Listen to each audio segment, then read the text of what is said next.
کہیں ٹریول پہ جاتے ہیں 1 مہینے کے لیے، 15 دن کے لیے، تو آپ 15 دن 1 مہینے کے لیے جا کر وہاں گھر تو نہیں خریدتے نا، آپ کرائے کا گھر لے لیں گے، آپ ہوٹل میں رہ لیں گے، ٹھیک ہے نا، 1-2 بیگ ساتھ لے جائیں گے، پورا گھر اٹھا کے تو نہیں لے جائیں گے، کیوں؟ آپ کہیں گے واپس تو یہیں آنا ہے نا، اصل تو میرا گھر یہ ہے، میں تو ٹریولر کی حیثیت سے بندہ کرائے کے گھر میں زیادہ خرچ نہیں کرتا، کہتا ہے یار گھر کرائے کا ہے، اتنا سارا اس کے اوپر لگا دوں گا، میرا تھوڑی ہے، میں تو چھوڑ کے چلے جانا ہے، کچھ عرصے کے لیے آیا ہوں۔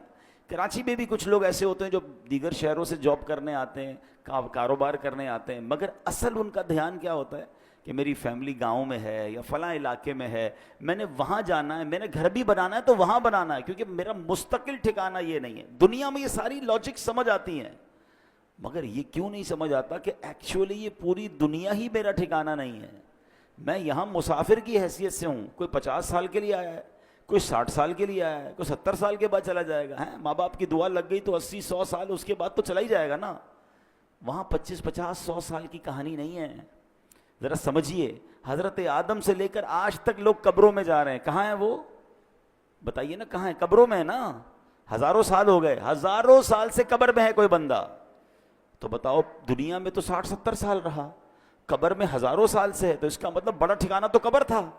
گھر کی فکر زیادہ ہونی چاہیے تھی، قبر کی زیادہ ہونی چاہیے تھی۔ میں اور آپ مریں گے، وی ڈونٹ نو کہ کب تک قیامت آئے گی، بھائی پتہ نہیں 500 سال، 1000 سال، 2000 سال، میں نے قبر میں رہنا ہے، اور قبر ایک باکس کا نام نہیں ہے۔ یہ غیر مسلموں کا عقیدہ ضرور ہوتا ہوگا کہ جناب بندہ قبر میں جائے اور اس کے بعد اس کا فنش سب ختم، نہیں، ہمارا ایمان ہے کہ قبر میں حساب سوال بھی ہوں گے، قبر میں جناب عذاب اور جزا ہوگی۔ نبی پاک علیہ الصلوۃ والسلام نے واضح طور پر فرمایا، میرا ایمان، میں نے کلمہ پڑھا ہے اپنے نبی علیہ السلام کا، ان کا فرمان میرے لیے آخری دلیل۔ میرے آقا فرماتے ہیں جس کا مضمون ہے قبر 2 طرح کی ہوتی ہے، یا تو جنت کے باغوں میں سے ایک باغ ہوتی ہے، یا تو دوزخ کے گھڑوں میں سے ایک گھڑا۔ اب پلیز اس بات کو ریئلائز کیجئے، میں ادھر ہمیشہ نہیں رہوں گا، میرا پہلا ٹھکانہ قبر ہے، وہ تو اچھی بنے، 2 میں سے ایک ہی بنے گی نا، یا تو جنت کا باغ یا جہنم کا گھڑا۔ فیصلہ کیسے ہوگا؟ فیصلہ اس لائف سے ہوگا